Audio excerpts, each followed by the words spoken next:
چطور صدای یه هدفون 15 میلیونی رو فقط با 5-6 میلیون داشته باشیم؟ این رازیه که فقط آهنگسازا و اودیوفایلا میدونن.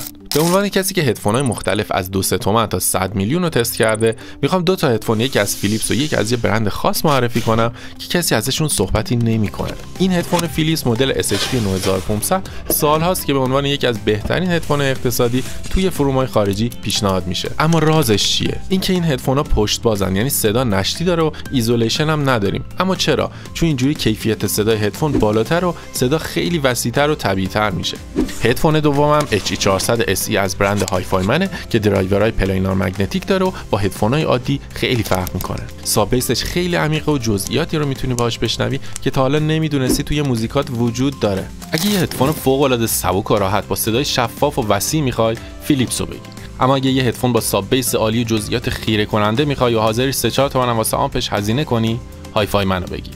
حالا اگه میخوای یه هدفون اقتصادی با صدای یه هدفون خفن رو داشته باشی، کلمه هدفون رو کامنت کن تا لینک مشخصات خرید جفتش رو واسط بفرستم.